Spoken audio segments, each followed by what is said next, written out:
जय माता दी दोस्तों, आपके अपने चैनल धर्म साधना में आपका बहुत बहुत स्वागत है।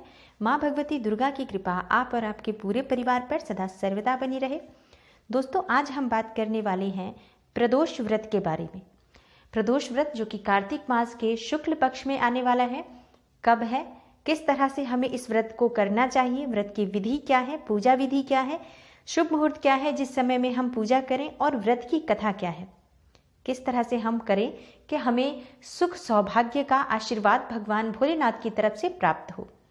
दोस्तों, प्रदोष व्रत हर महीने में 2 आता है, एक कृष्ण पक्ष में और दूसरा शुक्ल पक्ष में। तो हर महीने में 2 प्रदोष व्रत होते हैं। जैसे कि एकादशी तिथि आती है महीने में 2 बार, ऐसे ही महीने में 2 बार प्रदोष व्रत भी होता है। और जैसे एकादशी का व्रत भगवान श्री हरि विष्णु को अत्यंत प्रिय है, वैसे ही भगवान शिव को प्रदोष का व्रत बहुत प्रिय है। तो प्रदोष का व्रत जो भी व्यक्ति श्रद्धा भाव से करते हैं, भगवान शिव को वो भक्त बहुत ही अधिक प्रिय होते हैं और उनके जीवन में हमेशा भगवान शिव की कृपा बनी रहती है। उनकी कृपा से उस भक्त का जीवन सुखमय रहता है। प्रदोष का व्रत सभी दोषों को समाप्त करने वाला होता है। अब ये जो व्रत है कार्तिक मास में है, और कार्तिक मास में दोस्तों हर तिथि का बहुत विशेष महत्व हो जाता है, क्योंकि कार्तिक मास पूरा महीना जो है वो बहुत ही अधिक पवित्र और पावन महीना है। साथ ही इस बार जो ये व्रत है प्रदोष का, वो शुक्रवार के दिन है, जो कि माँ लक्ष्मी का बहुत ही प्रिय दिन है। तो ये जो प्रदोष व्रत है, कार्तिक मास प्रदोष व्रत जो कि भगवान शिव को प्रिय है, कार्तिक मास जो कि भगवान विष्णु को बहुत प्रिय है, शुक्रवार जो कि माँ लक्ष्मी को बहुत प्रिय है। तो कुल मिला के अगर आप इस व्रत को करते हैं, पूरे श्रद्धा भाव से पूजा करते हैं भगवान शिव की और माँ लक्ष्मी और भगवान विष्णु की, तो आपके जीवन में खुशियां ही खुशियां बनी रहती हैं, समृद्ध होता है जीवन, खुशहाल रहता है, अखंड सौभाग्य की प्राप्ति होती है, धन धान्य की वृद्धि होती है, रोग दोष से मुक्ति मिलती है। बहुत ही शुभ फल देने वाला है कार्तिक मास में आने वाला ये शुक्रवारी प्रदोष व्रत। कैसे करना है दोस्तों, ये जो व्रत है, सबसे पहले हम बात करते हैं इस व्रत की पूजा विधि के बारे में। ब्रह्म मुहूर्त में आपको उठना है और उठकर भगवान शिव का ध्यान करना है, स्मरण करना है भगवान शिव को। स्नान इत्यादि करने के बाद आप व्रत का संकल्प लें, हाथ में जल ले लें, पुष्प ले लें, बिल्व पत्र लें और भगवान शिव के सामने बैठकर ये संकल्प लें कि आपको ये व्रत आज करना है और भगवान शिव आप पर अपनी कृपा बनाए रखें, निर्विघ्न इस व्रत को पूरा करें। दोस्तों, आप हर महीने इस व्रत को करते हैं तो भी आपको हर बार संकल्प लेना चाहिए। व्रत का संकल्प लिए बिना उस व्रत का पूर्ण फल प्राप्त नहीं होता है। अगर हम हर महीने भी उस व्रत को करते हैं तब भी हमें हर बार संकल्प लेना चाहिए।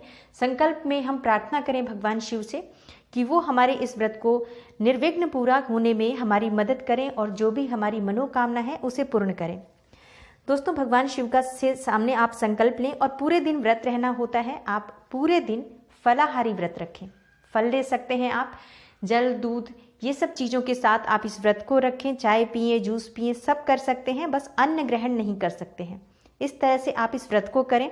शाम के समय इसकी पूजा होती है। ये जो प्रदोष व्रत होता है इसकी पूजा भी प्रदोष काल में होती है, जो कि सूर्यास्त के समय का होता है। ये समय जो होता है सूर्यास्त से थोड़ा समय पहले और थोड़े समय बाद का जो समय होता है वो प्रदोष। तो इस समय में आप पूजा करें। और पूजा के समय आपको क्या क्या सामग्री चाहिए मैं आपको बताती हूँ।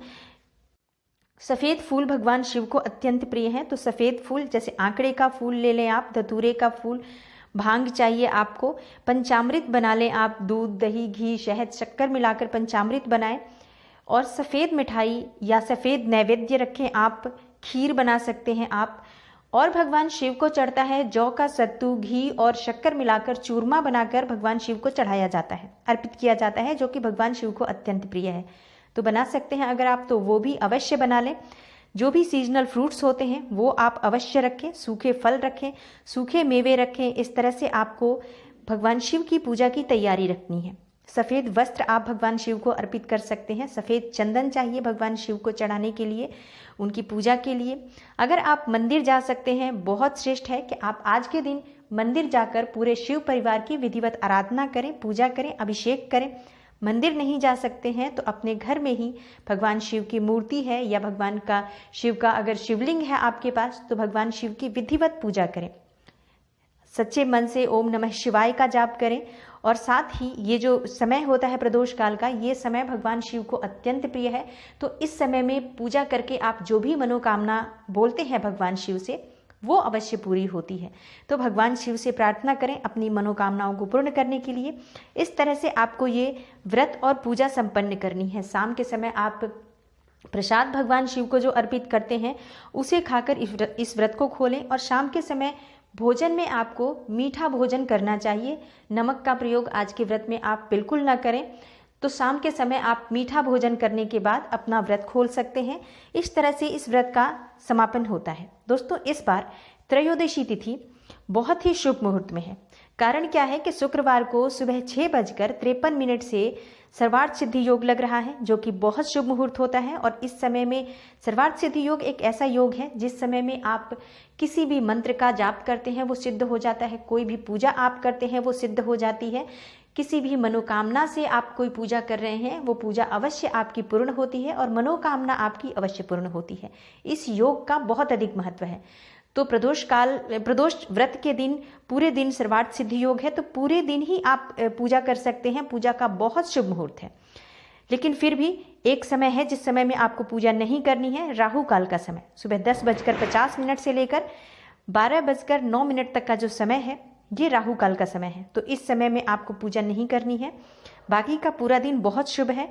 पूजा का शुभ मुहूर्त जो है शाम के समय का, फिर भी मैं आपको बता रही हूँ क्योंकि ये प्रदोष व्रत है, तो प्रदोष काल में जो आप पूजा करेंगे उसका शुभ मुहूर्त है शाम को 5:24 से 8:06 तक। ये बहुत शुभ मुहूर्त है। इस समय में आप पूजा करें। सायंकाल का समय होता है। त्रयोदशी तिथि प्रारंभ हो रही है 7:46 पर 27 नवंबर को प्रातःकाल, और समाप्त हो रही है 10:21 पर सुबह 28 नवंबर को। इस तरह से त्रयोदशी तिथि है। दोस्तों, अब हम बात करते हैं इस व्रत की कथा के बारे में। व्रत की कथा पढ़े बिना और व्रत की कथा सुने बिना व्रत अधूरा होता है। व्रत का पूर्ण फल लेने के लिए आपको व्रत की कथा अवश्य सुननी चाहिए। व्रत की कथा है, एक नगर में 3 मित्र रहते थे, राजकुमार, ब्राह्मण कुमार और तीसरा जो था वो धनिक पुत्र। राजकुमार और ब्राह्मण कुमार विवाहित थे। धनिक पुत्र का भी विवाह हो गया था, लेकिन गौना उसका अभी नहीं हुआ था। एक दिन तीनों मित्र स्त्रियों की चर्चा कर रहे थे। ब्राह्मण कुमार ने स्त्रियों की प्रशंसा करते हुए कहा, नारीहीन घर भूतों का डेरा होता है। धनिक पुत्र ने यह सुना तो तुरंत ही अपनी पत्नी को लाने का निश्चय कर लिया। तब धनिक पुत्र के माता पिता ने समझाया कि अभी शुक्र देवता डूबे हुए हैं, ऐसे में बहू बेटियों को उनके घर से विदा करवा लाना शुभ नहीं होता है। लेकिन धनिक पुत्र ने एक भी बात नहीं सुनी और ससुराल पहुंच गया। ससुराल में ही उसे मनाने की कोशिश की गई, लेकिन वो जिद पर अड़ा रहा और कन्या के माता पिता को उनकी विदाई करनी पड़ी। विदाई के बाद जब पति पत्नी शहर से निकले थे तो बैलगाड़ी का जो पहिया था वो निकल गया और बैल की टांग टूट गई। दोनों को चोट लगी, लेकिन फिर भी वे चलते रहे। कुछ दूर जाने पर उनका पाला डाकुओं से पड़ा, जो उनका धन लूटकर ले गए थे। दोनों घर पहुंचे। वहां धनिक पुत्र को सांप ने डस लिया। उसके पिता ने वैद्य को बुलाया तो वैद्य ने बताया कि वो 3 दिन में ही मर जाएगा। जब ब्राह्मण कुमार को यह खबर मिली तो वो धनिक पुत्र के घर पहुंचा और उसके माता पिता को शुक्र प्रदोष व्रत करने की सलाह दी और कहा कि इसे पत्नी सहित वापस ससुराल भेज दिया जाए। धनिक ने ब्राह्मण कुमार की बात मानी और ससुराल पहुंच गया, जहां उसकी हालत ठीक हो गई। यानी शुक्र प्रदोष के महात्म्य से सभी जो घोर संकट थे वो दूर हो गए। दोस्तों, शुक्र प्रदोष का बहुत अधिक महत्व है। इस व्रत को करने से अखंड सौभाग्य की प्राप्ति होती है, सुख समृद्धि में वृद्धि होती है। आज के दिन हम विशेष क्या करें जिससे कि हमें जो भगवान शिव की कृपा प्राप्त हो, भोलेनाथ की कृपा प्राप्त हो। दोस्तों, आज के दिन अगर आप मंदिर जा सकते हैं, घर के आसपास कोई मंदिर है या आपके घर में ही अगर शिवलिंग है तो शिवलिंग पर आप खीर से अभिषेक करें। चावल की खीर बनाकर आप खीर से अभिषेक करें। इससे आपके घर में धन की वृद्धि होगी और हर तरह से सुख समृद्धि की वृद्धि होगी। तो इस व्रत को इस तरह से करें। साथ ही इस बार शुक्रवार के दिन प्रदोष व्रत है, तो शुक्रवार का भी कोई उपाय करना बनता है, क्योंकि माँ लक्ष्मी का दिन है। माँ लक्ष्मी को अत्यंत प्रिय है और कार्तिक मास का ये अंतिम शुक्रवार है। तो माँ लक्ष्मी की विशेष कृपा पाने के लिए और भगवान विष्णु की विशेष कृपा पाने के लिए आज के दिन आप भगवान श्री हरि विष्णु के साथ माँ लक्ष्मी की विधिवत पूजा करें। माँ लक्ष्मी को आप सफ़ेद मिठाई अर्पित करें, लाल पुष्प अर्पित करें, विधिवत उनकी पूजा करें और इस तरह से अगर आप ये प्रदोष का व्रत करते हैं, आपकी जो भी मनोकामना है अवश्य पूर्ण होती है। प्रदोष का व्रत बहुत ही शुभ फल देने वाला होता है। दोस्तों, उम्मीद करती हूँ आज की वीडियो से आपको लाभ अवश्य प्राप्त होगा। प्रदोष का व्रत करें और अगर आपको ये वीडियो अच्छी लगती है, वीडियो को लाइक ज़रूर करें, शेयर कर दें, इस वीडियो को ज़्यादा से ज़्यादा लोगों तक पहुँचाएँ ताकि उनको भी इसका लाभ प्राप्त हो। चैनल पर अगर आप नए हैं और आपको ये वीडियो अच्छी लगती है तो चैनल को सब्सक्राइब ज़रूर करें, बेल बटन को प्रेस कर लें। इससे ये होगा कि इस तरह की वीडियोज आपसे मिस नहीं होंगी, सभी वीडियो आपको समय पर मिल जाएंगी। मैं मिलती हूँ आपसे अगली वीडियो में, तब तक के लिए नमस्कार।